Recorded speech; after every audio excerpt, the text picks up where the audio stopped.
용서라는 제목으로 두 번째 말씀을 드리는데 여러분 어떻게 그동안 용서 좀 하셨나요? 해야 된다는 거 다 아는데 왜 이렇게 쉽지가 않죠, 용서라는 것이. 그래도 우리는 용서해야 됩니다. 오늘 말씀을 통해서 그 이유에 대해서 또 우리가 또 용서할 때 어떠한 유익이 있는지 또 함께 나눔으로 큰 은혜가 넘치는 귀한 시간이 됐으면 좋겠습니다. 우리가 자주 암송하는 주기도문에 보면 이러한 구절이 나옵니다. 우리가 우리에게 죄 지은 자를 용서한 것 같이 우리의 죄를 용서하옵소서. 그렇죠? 주기도문에 보면 거기에도 용서라는 부분이 아주 강조되어져서 나옵니다. 우리는 이 구절을 통해 한 가지 귀한 사실을 깨닫게 됩니다. 바로 상대방을 향한 우리의 용서가 우리를 향한 하나님의 용서와 밀접한 관계가 있다는 사실입니다. 하나님 앞에서 죄 지은 우리가 용서라는 은총을 받기 위해 필요한 것이 있다면 그냥 단순히 용서해 주세요, 어떠한 회개 기도한다고 해서 우리가 용서가 되는 것이 아니라 우리에게 고통을 준 사람에게 찾아가 먼저 용서해야 한다는 것입니다. 하나님의 용서가 우리에게 항상 수박 겉핥기처럼 와닿지 않는 이유, 그 이유가 무엇입니까? 우리가 상대방을 용서하지 않기 때문에 그렇습니다. 그러고 보니 우리는 하나님께서 우리의 잘못을 용서해 주실 것만 요구했지 다른 사람이 우리에게 한 잘못에 대해 용서하는 것에 대해서는 매우 인색했던 것 같습니다. 우리가 매번 암송하는 이 아름다운 고백, 주기도문이 더 이상 단순한 립싱크로 끝나지 않고 우리의 삶 속에서 실현되기 위해 우리는 아무런 계산 없이 상대방을 용서하는 과감한 결단을 해야 합니다. 그때 비로소 우리는 우리를 용서해 주시는 하나님의 용서를 역동적으로 체험할 수 있게 될 것이에요. 그리고 그때 우리는 진정한 구원의 감격, 죄사함의 은혜를 경험할 수 있게 될 것입니다. 우리에게 죄 지은 자를 용서하시기 바랍니다. 그때 주님께서 비로소 우리를 용서해 주실 것이에요. 그러한 주님의 용서를 또 한번 경험하시는, 언제요? 우리가 다른 사람을 용서함으로써 주님의 용서를 경험하시는 우리 모든 사랑하는 성도님들이 되시기를 주님의 이름으로 축원합니다. 용서라는 주제를 나눔에 있어 참 어려운 질문이 한 가지가 있습니다. 그것은 나에게 사죄하지 않은 사람을 과연 우리는 용서해야 하는가 하는 문제입니다. 저 사람이 나한테 사죄하지 않았는데요, 용서한다라고 말하지 않았는데요, 어떻게 우리가 그를 용서할 수 있단 말입니까? 적어도 나에게 아픔과 고통을 주었다면 당연히 나에게 먼저 와서 사죄를 해야 하며 그때 나는 그들의 진정성을 확인하고 용서할지를 결정하는 것이 논리적으로 타당한 순서가 아닐까 생각합니다. 그런데 상대방의 사죄가 없을지라도 무조건 내가 성도이기 때문에 사랑으로 용서해야 되는가? 내가 사역자이기 때문에, 내가 교회에서 직분을 맡았기 때문에 내가 먼저 용서해야 되는가? 참 어렵습니다. 솔직히 저 역시도 이 문제에 대한 정확한 답변을 드리기가 저도 어려워요. 그럼에도 불구하고 이 문제에 있어 다음에 세 가지 것들을 좀 알면 우리가 답을 내리는데 좀 참고가 되지 않을까 해서 여러분들에게 세 가지를 말씀을 드립니다. 첫 번째는 무엇입니까?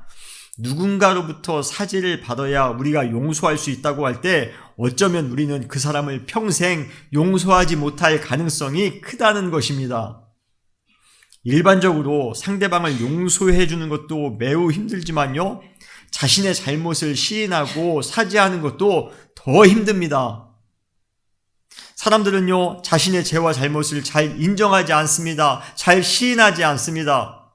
저도 분명히 사역해 오면서 수많은 사람들로부터 아픔을 좀 받은 경험이 많이 있는데 그 이후에 사죄를 받은 경험은 참 드뭅니다.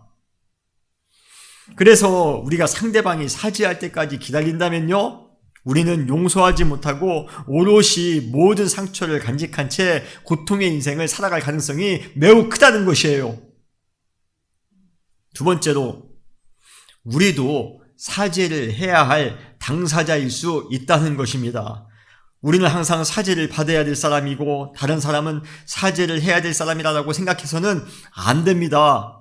사죄의 문제에 있어 우리는 나 자신에게 너무 관대해요. 항상 나는 피해자이고 상대방은 가해자라고 생각해서는 안 됩니다. 나도 누군가에게 아픔과 상처를 주었을 수 있고요. 그래서 나도 상대방에게 사죄를 해야 할 사람이라는 것을 우리는 알아야 됩니다. 내가 나의 잘못에 대해 사죄하지 않으면서 다른 사람이 나에게 사죄할 것이라 기대해서는 안 된다는 것이에요. 사죄받기를 원한다라면 먼저 그 어려운 사죄를 나 먼저 해보시기 바랍니다. 세 번째로, 예수님도 내가 주님 앞에 사죄하기 이전에 나를 용서해 주셨다는 것이에요. 우리가 잘못한 것을 미리 알고 주님께 시인했기에 그 사죄의 노력이 가상하여 주님께서 우리를 용서해 주신 것 아닙니다. 성경은 이렇게 말씀하고 있습니다. 로마서 5장 8절에 보면 우리가 아직 죄인 되었을 때에 그리스도께서 우리를 위하여 죽으셨다라고 말씀하십니다. 여기에 우리가 아직 죄인 되었을 때에는 뭡니까? 우리가 아직 하나님 앞에 사죄하지 않았다라는 것입니다. 그리고 그리스도께서 우리를 위해 죽으셨다는 것은 무엇입니까? 그럼에도 불구하고 주님께서 우리를 위해서 용서해 주셨다는 내용이에요. 나는 사죄한 적도 없습니다. 주님 앞에 내가 나아가서 나의 죄를 시인한 적도 없습니다. 그러나 주님께서 그러한 나에게 먼저 찾아오셔서 먼저 나를 용서해 주셨습니다. 여러분, 우리는 그러한 용서의 대가를 믿고 있는 그러한 사람들입니다. 다시 한번 반복해 질문 드립니다. 상대방이 나에게 사죄하지 않았음에도 불구하고 그를 용서해야 되는가? 예, 어렵지만 참 어려워요. 저도 어렵습니다. 그래서 여러분들한테 제가 그렇게 하라고 제가 말씀을 못 드리는 것 같아요. 예, 어렵습니다. 그럼에도 불구하고 용서하시기 바랍니다. 진정한 용서는 사죄를 전제로 한 용서가 아니라 사죄와 상관없이 용서하는 그러한 용서가 진정한 용서입니다. 쉽지 않지만 이것이 예수님의 용서일진데 우리 역시 이러한 용서를 실천해야 합니다. 어쩌면 지금 이 자리에 지금까지도 사죄를 받지 못한 아픔과 상처를 가지고 계신 분이 계실지 모릅니다. 직접 찾아가 대면하여 용서하지는 못한다 할지라도 성령의 도우심을 따라 한번 이를 악물고 꼭 용서를 선포해 보시길 바랍니다. 당신이 나에게 이러한 아픔을 주었지만 그래도 나는 당신을 용서하겠습니다. 한번 성령님의 도우심 가운데 선포를 한번 해보시기 바랍니다. 그때 주님의 평강과 주님의 위로가 여러분 안에 가득 차게 될 줄 믿습니다. 이것이 용서의 능력인 것이에요. 성경에 나오는 대부분의 인물들은 용서의 삶을 살았습니다. 그들은 자신들에게 엄청난 고통을 주었던 사람들을 만났지만 그들이 택한 방식은 한결같이 용서하는 것이었습니다. 여러분 한번 생각해 보시기 바라요. 내가 만약 어렵게 파놓은 우물을 그랄 사람들에게 빼앗겼던 이삭이었다면 나는 어떻게 반응했을까? 내가 사울에게 쫓기는 다윗이었다면 나는 어땠을까? 내가 바울처럼 복음을 전하다가 유대인들에 의해 돌에 맞아 죽을 뻔하게 되었다면 나는 어떻을까? 용서했을 것 같아요, 여러분? 그러나 놀라운 것은 그들은 용서하는 삶을 살았습니다. 다 용서했어요. 그럴 때 그들에게 엄청난 유익이 찾아옵니다. 수많은 유익이 찾아왔던 것이에요. 오늘 여러분들에게 용서의 유익에 대해서 세 가지 말씀을 드리려 합니다. 우리가 용서하며 살아갈 때 어떠한 유익이 찾아오는가? 세 가지입니다. 나를 향한 용서의 유익이 있고요. 상대방을 향한 용서의 유익이 있고 우리 모두를 향한 용서의 유익이 있습니다. 이 유익을 여러분들이 생각하신다면 용서할 수 있는 그러한 힘이 나지 않을까 싶습니다. 첫 번째, 나 자신을 향한 용서의 유익입니다. 우리는 용서의 과정을 통해 나를 향한 하나님의 큰 뜻, 하나님의 섭리를 깨닫게 될 수 있다는 것이에요. 여러분 믿으십니까? 성경에서 용서라고 하면 제일 먼저 떠오르는 인물이 누구입니까? 바로 요셉입니다. 우리도 아시다시피 그는 아주 파란만장한 인생을 살아왔습니다. 형들의 시샘으로 애굽의 종으로 팔려가는 신세를 경험합니다. 그리고 더 나아가 그곳에서 그는 자신이 섬기는 주인의 아내에 의해 누명을 쓰고 깊은 감옥에 갇히기도 합니다. 만약 우리가 요셉이었다면 이러한 억울한 일들로 인해 분노와 원망의 삶을 살아갔을 것이에요. 그러나 그때마다 요셉이 택한 방식은 용서였습니다. 그런데 제가 생각하기에 처음부터 요셉이 용서했을까? 그는 용서가 넘치는 사람이라 무조건 용서하는 사람이었을까? 저는 처음에 요셉이 그 정도는 아니었을 것 같아요. 흔쾌히 용서하는 마음을 가지지는 않았을 것 같습니다. 형들로부터 왕따를 당한 후 애굽의 노예로 팔려가면서 그는 어떠한 생각을 했을까요? 아마 엄청난 배신감으로 인해 큰 상처가 그의 마음에도 있었을 것입니다. 계속 자신이 당한 일만 억울해하고 가슴 아파했다면 그는 매우 파괴적인 사람이 되었을 것이에요. 그러나 우리가 아시다시피 요셉은 그런 사람이 아니었습니다. 그렇다면 그는 무언가 다른 삶을 살아갔던 것이에요. 아마 제 생각으로는 그는 자신이 당한 일보다 형들의 입장에서 그들을 생각해 보았던 것 같습니다. 그러면서 자신은 아버지로부터 사랑을 독차지했는데요. 그러한 반면에 형들은 상대적으로 아버지의 사랑을 받지 못했다는 것을 알게 되었던 것이에요. 그러면서 거기에서 오는 열등감, 비교의식, 그러한 것 때문에 자신에게 이렇게밖에 할 수 없다는 것을 그는 이해하기 시작합니다.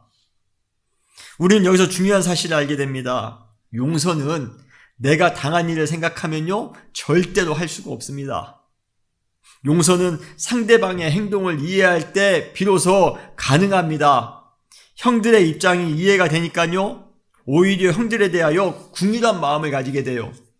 그리고 긍휼히 여기는 마음을 가지게 되면서 지금까지 형들에 대하여 가지고 있던 부정적인 집착이 다 사라지기 시작합니다. 이해할 만한 마음이 여유가 생기기 시작하더라는 것이에요. 그렇기 때문에 그때부터 요셉은 누군가를 미워하기보다는, 형들을 미워하기보다는 자신의 삶에 더욱더 집중적으로, 의욕적으로 살아갔던 것입니다. 창세기 39장 3절에 보면 이렇게 기록되어져 있어요. 요셉의 주인이 여호와께서 그와 함께 하심을 보며 또 여호와께서 그의 범사에 형통하게 하심을 보았더라 라고 말씀하고 있습니다. 여러분, 이것이 용서하며 살아가는 사람들의 삶에 살아가는 방식인 것입니다. 사랑하는 성도 여러분, 처음부터 막 이해하는 것이 쉽지 않을 수 있습니다. 나에게 어떻게 이러한 아픔을 주었을까? 나에게 어떻게 이렇게 할 수가 있을까? 억울한 마음이 먼저 듭니다. 그럼에도 불구하고 그들을 한번 이해해 보려고 노력해 보시기 바랍니다. 그러면 그들에 대하여 긍휼한 마음이 생기기 시작합니다. 그 마음이 우리 마음 가운데 생기기 시작할 때 그때 비로소 용서할 수 있게 되는 것입니다. 그러한 마음으로 용서하며 살아갈 때 우리는 우리 자신에게 집중할 수가 있어요. 미워하는 사람에게 집중하며 살아가지 마시고, 미워하는 사람에게 우리가 집중하지 마시고 나 자신에게 집중하며 살아갈 때에 우리는 더욱더 의욕적인 형통의 인생을 살아갈 수 있음을 여러분 믿으시길 바랍니다. 그러한 믿음의 삶을 살아가시는 우리 모두가 되시기를 주님의 이름으로 축원합니다. 창세기 45장에 보면 드디어 자신을 고난과 아픔의 길로 몰아넣었던 형들을 만나 그들을 용서하는 아주 감동적인 장면이 나옵니다. 그런데 여기서 가장 두드러진 부분이 있다면 요셉이 자신에게 고통을 준 사람들을 통해 하나님의 뜻을 발견하게 되었다는 것입니다. 그는 자신을 팔았던 형들에게 이렇게 고백하고 있어요. 오늘 본문입니다. 창세기 45장 5절에 보면 당신들이 나를 팔았다고 해서 근심하지 마소서, 한탄하지 마소서. 하나님이 생명을 구원하시려고 나를 당신들보다 먼저 보내셨나이다. 그리고 이어서 창세기 45장 7절로 8절에 이렇게 말씀하십니다. 하나님이 큰 구원으로 당신들의 생명을 보존하고 당신들의 후손을 세상에 두시려고 나를 당신들보다 먼저 보내셨나니 그런즉 나를 이리로 보내신 이는 당신들이 아니요 하나님이시라. 나의 지금 이 모든 상황은 하나님의 놀라운 뜻이며 하나님의 놀라운 섭리라는 것입니다. 형들이 그렇게 해서 이 모든 일이 일어나는 것이 아니라 하나님이 우리를 인도하셨기 때문에 이러한 일이 지금 가능하다라고 지금 고백하고 있는 것이에요. 요셉이 형들에 의해 억울한 일들을 당했음에도 불구하고 용서를 택했을 때 그는 하나님의 신비한 섭리를 깨달을 수 있게 되었습니다. 분명히 형들의 시샘으로 인해 본의 아니게 시작된 고통스러운 타향살이였지만 형들을 용서하는 순간 하나님께서 자신을 통해 계획하신 원대한 하나님의 뜻이 무엇인지를 알 수 있게 되었던 것이에요. 하나님께서 나를 이곳으로 보낸 이유가 이것이었구나. 하나님의 뜻이었구나. 어떤 사람은 결론적으로 요셉이 잘 됐으니까 그렇게 용서할 수 있는 것이 아니냐고 반문할지 모릅니다. 그러나 제 개인적으로 생각해 볼 때 요셉의 형들을 용서하지 않았다면 애굽을 다스리는 지금의 자리까지 절대 올라가지 못했을 것이라 저는 생각합니다. 요셉은 형들을 만나기 전에 이미 형들을 용서했다고 저는 믿어요. 그리고 그들을 용서하는 순간 그는 하나님의 뜻이 무엇인지를 밝히 깨닫게 되었던 것입니다. 여러분, 우리 역시도 고통스럽지만 상대방을 용서할 때 하나님의 비밀을 깨닫는 은총이 임하게 될 것이라 믿습니다. 원망하는 마음, 남을 탓하는 마음, 자신이 피해자라는 마음, 이러한 지엽적이고 부정적인 마음으로 가득 차 있는 사람은 절대로 하나님의 원대한 뜻을 바라볼 수가 없습니다. 그러한 사람은 복수의 칼만 갈며 아주 소모적인 인생을 살아갈 것이에요. 그리고 결국에는 파괴적인 결과로 인생을 마감하게 될 것입니다. 만약 요셉이 복수만 생각하며 악착같이 살아 그 자리에 올라갔다라고 여러분 상상해 보시기 바랍니다. 아마 형들을 보자마자 피비린내 나는 비극이 일어났을 것이에요. 그리고 그랬다면 훗날 12지파도 이루어지지 않았을 것이며 이스라엘 민족도 생기지 않았을 것입니다. 그리고 후대에 그냥 한 가문이 서로 용서하지 못해 비참한 결말로 끝났다라는 가십거리로 전락했을 것이에요. 그러나 용서를 택할 때 요셉은 하나님의 원대한 뜻을 깨달을 수 있었습니다. 형들이 그렇게 한 것이 아니라 하나님이 그렇게 한 것입니다.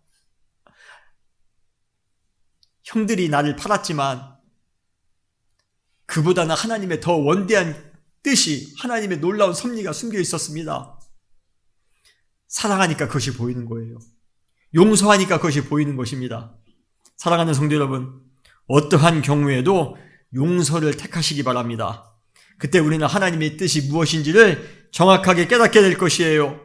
그리고 그것은 우리의 인생을 송두리째 변화시켜 놓는 대전환을 우리는 경험하게 될 것입니다. 사랑하는 성도 여러분, 우리가 용서할 때 우리에게 유익이 있습니다. 무슨 유익입니까? 바로 하나님의 뜻이 무엇인지를 깨닫는 유익입니다. 용서함으로 하나님의 뜻이 무엇인지를 밝히 아는, 하나님의 섭리를 깨닫는 우리 모두가 되시기를 주님의 이름으로 축원합니다.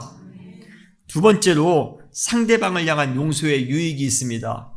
용서하는 사람도 유익이 있지만 용서를 받는 사람에게도 유익이 있다는 것입니다. 바로 우리는 용서를 통해 상대방을 사명자로, 올바른 목적의 사람으로 만들 수 있다는 것입니다. 우리가 용서하는 그 사람이